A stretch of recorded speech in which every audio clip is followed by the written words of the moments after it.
우리 말씀을 보겠습니다. 우리 말씀은 누가복음 8장 26절에서 39절의 말씀을 보도록 하겠습니다. 귀신 들렸던 자가 어떻게 구원받았는지를 본 자들이 그들에게 이르매 거라사인의 땅 근방 모든 백성이 크게 두려워하여 예수께 떠나가시기를 구하더라. 예수께서 배에 올라더라되 귀신 나간 사람이 함께 있기를 구하였으나 예수께서 그를 보내시며 이르시되 집으로 돌아가 하나님이 내게 어떤 큰 일을 행하였는지를 말하라 하시니 그가 가서 예수께서 자기에게 어떻게 큰 일을 행하셨는지를 온 성내에 전파하니라. 아멘. 오늘 이 말씀을 가지고 영적 고통에서 구원받으라, 영적 고통에서 구원받으라 라는 제목으로 같이 은혜를 나누기로 원합니다.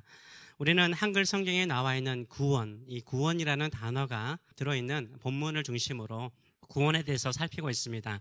구원의 기본적인 개념은 무엇입니까? 구원은 속박, 이 속박에서 해방하는 것, 자유케 하는 것을 의미합니다. 혈류병으로 12년 동안 고생한 여인에게 구원은 무엇입니까? 이 혈류병에서 치료받는 것이 구원인 것입니다.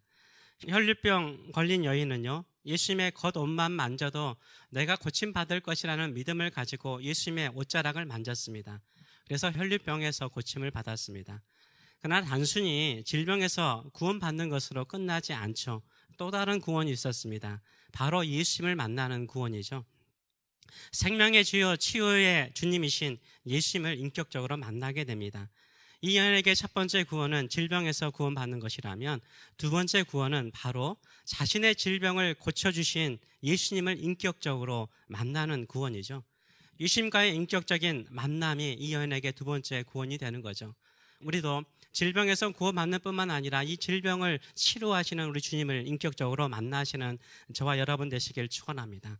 갈릴리 호수에서 폭풍을 만나 죽게 된 제자들에게 구원은 무엇입니까? 거센 풍랑과 높은 파도에서 구원을 받는 것입니다. 예수님은 바람과 바다를 꾸짖어 아주 잔잔하게 하셨습니다. 예수님은 제자들을 풍랑에서 구원하셨습니다. 이것이 바로 첫 번째 구원이죠. 두 번째 구원은 무엇입니까? 제자들은 예수님이 이 세상의 모든 만물을 다스리시는 창조주 하나님이심을 눈으로 목격하였습니다. 제자들에게 참된 평안을 주는 구원은 무엇입니까? 외적인 풍랑이 잔잔해지는 것, 외적인 파도도 잔잔해지는 것도 구원이죠. 그러나 진정한 구원은 이 세상의 모든 것을 다스리시는 우리 주님이 그들과 함께 하심으로 얻는 평안인 거예요. 평안인 거예요. 참된 평안은요, 나를 구원하신 예수님께서 나와 영원토록 함께 계심을 믿는 믿음 안에서 얻는 것입니다. 영원토록 나와 함께 계신 예수님을 모시고 사는 삶이요, 두 번째 구원인 것입니다. 오늘 본문에도 구원이 나와 있습니다. 예수님께서 군대 귀신 들린 사람에게 군대 귀신을 쫓아내고 그 사람을 구원하셨습니다. 구원은 자유를 말하죠. 특별히 악한 영의 속박에서 자유를 얻는 것이 구원인 것입니다. 예수님께서 이 땅에 오신 그 목적은 무엇입니까? 마귀를 멸하기 위해서, 마귀의 일을 멸하기 위해서 이 땅에 오셨습니다. 요한복음 3장 8절은 이렇게 말하죠. 하나님의 아들이 나타나신 것은 마귀, 이 마귀가 단수거든요. 또 사탄도 단수예요. 그래서 마귀의 다른 이름이 사탄입니다. 그의 졸개들이 귀신들인 거죠. 이런 모든 것들을 다 합쳐서 그냥 악한 영으로 제가 부르도록 하겠습니다. 마귀의 일을 멸하기 위해서 오셨다라고 말씀하고 있습니다. 예수님은 마귀와 그의 졸개들인 귀신들을 멸하기 위해서 이 땅에 오셨어요. 결국은 그 악한 영들에게서 우리를 구원하시기 위해서 이 땅에 오셨습니다. 이 악한 영의 속박에서 우리를 자유케 하시기 위해서 이 땅에 오셨습니다. 악한 영으로부터 우리를 자유케 하시는 우리 주님의 구원을 경험하고 살아가시는지요. 오늘 본문은 군대 귀신 들린 사람이 온전한 사람으로, 정상적인 사람으로 돌아온 기적을 구원받는 것으로 설명하고 있습니다. 36절의 말씀을 보게 되면 귀신 들렸던 자가 어떻게 받았는지요? 구원받았는지를 본 자들이 그들에게 이르매라고 말하고 있어요. 돼지떼를 키우던 사람들이 예수님께서 군대 귀신을 쫓아내는 것을 보고 전했는데 성경은 뭐라고 말해요? 귀신 들렸던 자가 어떻게 구원받았는지, 군대 귀신을 쫓아서 그 사람을 자유케 하는 것을 구원이라고 설명을 하고 있습니다. 군대 귀신 들린 사람이 정신이 온전한 사람으로 돌아온 것을 구원으로 표현하고 있는 것입니다. 누가 귀신을 쫓아내어 이 남자를 자유케 하였습니까? 우리 예수님이십니다. 우리 예수님이 이 사람을 자유케 하셨습니다. 구원하셨습니다. 예수님이 마귀를 이기시고 멸하시는 진정한 구주이심을 보여주셨습니다. 이 기적은 거라사 지방에서 일어난 사건이라고 설명을 하고 있습니다. 26절의 말씀을 보게 되면 그들이 갈릴리 맞은편 거라사 이내 땅에 이르렀다라고 말을 하고 있어요. 예수님께서 지난주에 본 것처럼 풍랑을 잔잔하게 하시고 도착하신 갈릴리 호수의 맞은편이 어디였냐면 바로 거라사 지방이었습니다. 여기는 유대인들이 사는 곳이 아닙니다. 주로 이방인들이 사는 곳이었습니다. 그래서 유대인들이 혐오하는 돼지떼를 키우고 있는 곳이 바로 그곳이었어요. 이 거라사 사람 속에 들어간 귀신의 이름이 있습니다. 그 귀신의 이름이 무엇입니까? 30절의 말씀을 보게 되면 예수님이 내 이름이 무엇이냐라고 묻죠. 이때 이 사람 안에 있는 귀신이 말하는 거예요. 들은즉 이르되 군대라 하니 이는 많은 귀신이 들렸습니다라고 말을 하고 있어요. 이 라틴어로 레기온이라고 말하죠. 로마 군단을 말하는 것입니다. 군단은 제일 많은 거잖아요. 이 군단을 의미하는데 이 군단의 수는 시대마다 달랐습니다. 줄리어스 시저, 갈리아 지방을 정복할 때 줄리어스 시저가 속한 군단의 수는 약 3,500명 정도였다라고 말합니다. 그런데 시대가 지나면서 군단의 수가 늘어나서 10,000명이 넘는 군단도 있었다고 말합니다. 수가 중요한 것이 아니라 제일 많은 귀신들이 그 사람을 사로잡고 있다라고 말을 하고 있는 것입니다. 그렇다면 귀신 들린 사람의 상태는 어떠하였을까요? 27절의 말씀을 보게 되면 이렇게 말하고 있습니다. 그 사람은 오래 옷을 입지 아니하며 집에 거하지도 아니하고 무덤 사이에 거하는 자라라고 말하고 있어요. 옷을 입지 않았대요. 옷을 거의 입지 않았던 것 같아요. 그리고 집에 거하지 않고 어디에 거했습니까? 무덤 사이에 거했다라고 말을 하고 있습니다. 이 사람에 대해서 마가복음 5장 2절에서 5절은 더 자세히 설명을 하고 있는데 보도록 하겠습니다. 배에서 나오심에 그 더러운 귀신 들린 사람이 무덤 사이에서 나와 예수를 만나니라. 이 귀신을 더러운 귀신이라고 표현을 하고 있죠. 3절을 보게 되면 그 사람은 무덤 사이에 거처 하는데 이제는 아무도 그를 쇠사슬로도 맬 수 없게 되었으니 이는 여러 번 고랑과 쇠사슬에 매어도 쇠사슬을 끊고 고랑을 깨뜨렸음이라라. 그리하여 아무도 그를 제어할 힘이 없는지라. 밤낮 무덤 사이에서나 산에서나 늘 소리를 지르며 돌로 자기 몸을 해치고 있었더라라고 설명을 하고 있습니다. 이 군대 귀신 들린 사람의 이 증상, 이 모습을 어떻게 설명합니까? 첫째는 괴로워합니다. 무지 괴로워요. 5절을 보게 되면 마가복음 5장 5절을 보게 되면 늘 소리를 지른다라고 말하잖아요. 울부짖는 것입니다. 크라이 아웃하고 있는 것이요. 괴로우니까 울부짖고 있다라고 설명하고 있습니다. 두 번째로는 자기 몸을 상하게 하는 거죠. 자해하고 있다라고 말해요. 오늘 보면 27절은 오랫동안 옷을 입지 않고 자신의 몸을 방치해버리죠. 그리고 마가복음 5장 5절도 돌로서 이 돌로 자기 몸을 계속해서 해치는 거예요. 심하게 고통스러워서. 자기를 학대하는 모습을 보여주고 있습니다. 세 번째로는 그 도시에 살 수 없어요. 그래서 이 정상적인 일상생활을 하지 못하는 삶이 되어버립니다. 네 번째로는 죽고자 하죠. 이 무덤 사이에 사는 이유가 무엇일까요? 물론 사람들에게 괴로움을 받지 않기 위해서 무덤을 사람들이 제일 무서워하니까 거기에 있을 수 있지만요. 무덤은 죽은 자의 자리죠.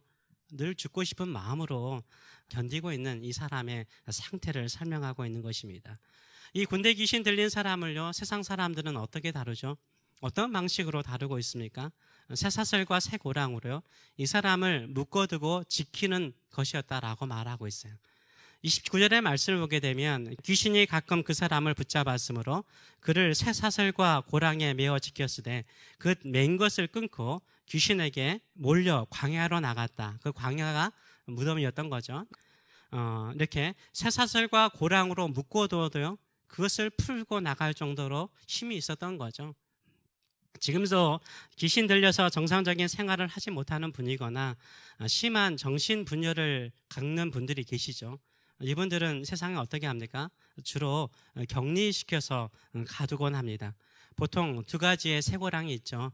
하나는 보이지 않는 쇠고랑이고 하나는 보이는 쇠고랑이죠. 보이지 않는 것은 약물이죠. 약물로 가두죠. 그리고 두 번째로는 병원, 정신병원에 가두죠. 육체적으로 가두는 경우가 있습니다. 약물은 대체적으로 그 사람을 조용하게 만들어요. 그래서 거의 몸이 녹아내서 이 격한 행동을 하지 못하게 만들어 둡니다. 두 번째로는 병원에 입원시키는 거죠. 철저한 관리와 통제, 거의 감옥과 같은 통제 속에서 지내곤 합니다. 걸어서 사람들이 귀신 들린 사람에게 할 수 있는 것은 무엇이었습니까? 그냥 쇠사슬에 묶어두는 것이었어요. 그들이 통제할 수 없는 사람이기 때문인 것입니다. 그래서 마가복음 5장 4절은 이렇게 말합니다. 이는 여러 번 고랑과 쇠사슬에 매어도 쇠사슬을 끊고 고랑을 깨뜨렸음이라라. 그리하여 아무도 그를 제어할 힘이 없는지라. 어떤 사람도 제어할 힘이 없었다라고 말을 하고 있습니다.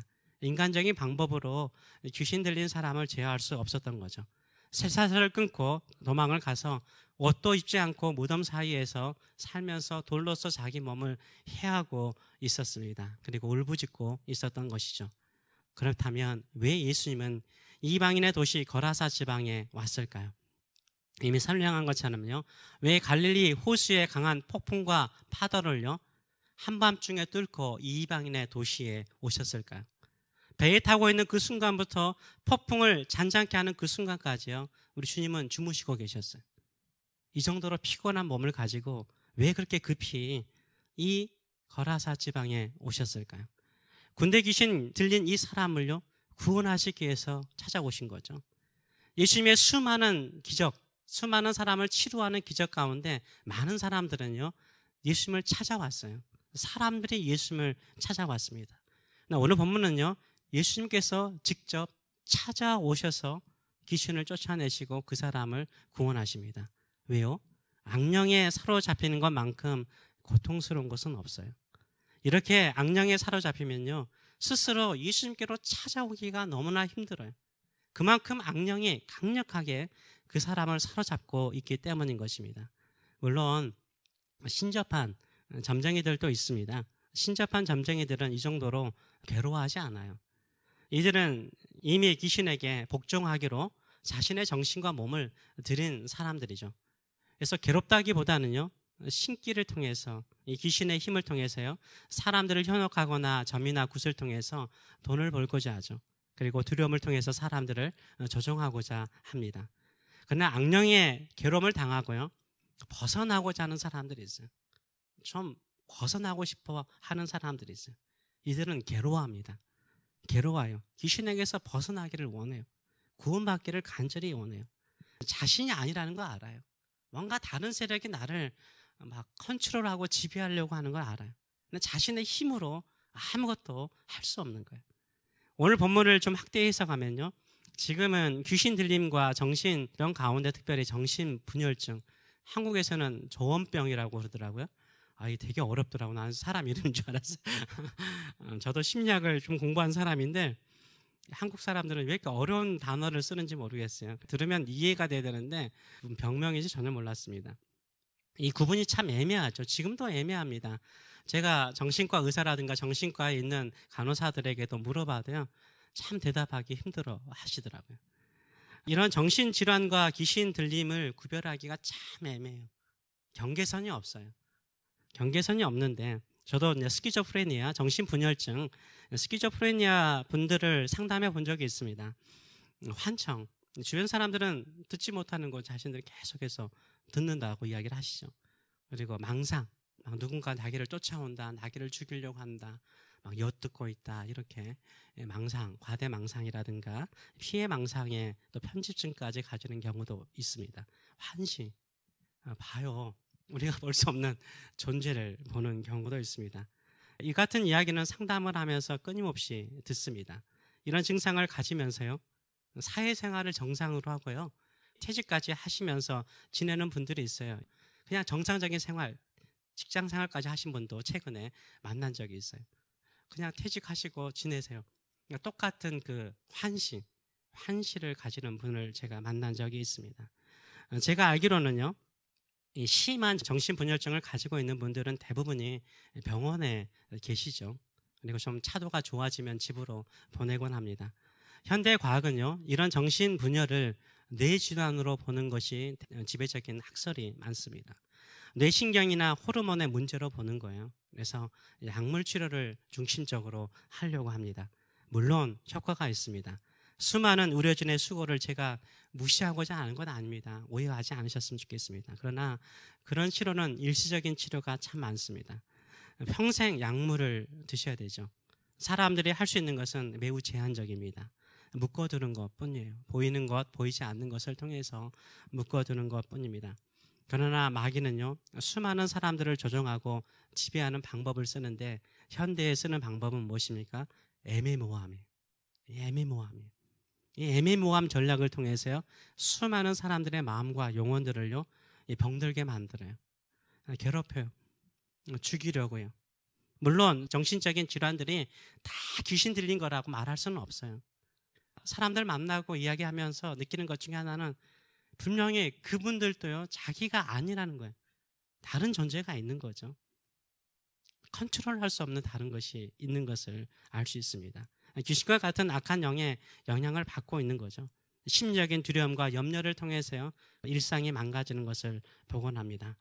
그런데 여러분들 알다시피요, 전쟁터에서 죽는, 지금도 얼마나 많은 전쟁이 있습니까? 전쟁터에서 죽는 사람보다 약물 중독으로 죽는 사람이 더 많다는 거 여러분 들었을 것입니다.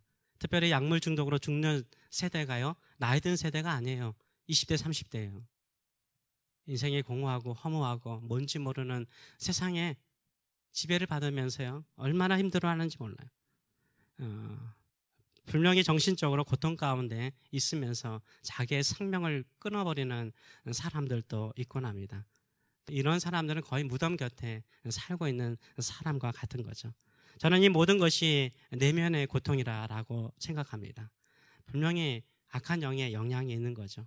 죄의 영향도 있지만 악한 영의 영향이 있는 거죠. 정도의 차이는 있지만요, 인간 스스로 해결할 수 없는 악령의 위협이 있는 것입니다.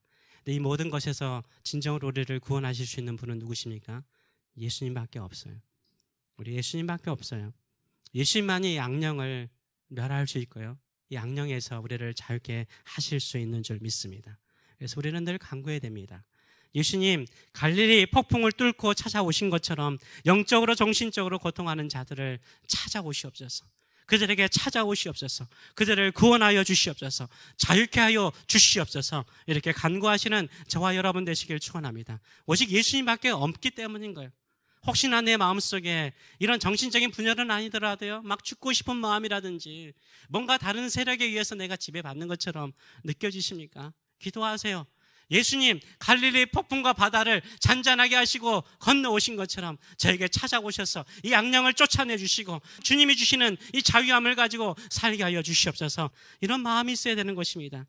군대 귀신처럼 정신적으로 고통을 당하면요, 불안장애, 우울증, 자살 충동, 극심한 외로움, 소외감 등을 가지고 내면의 고통을 갖고 있는 사람들이 많습니다.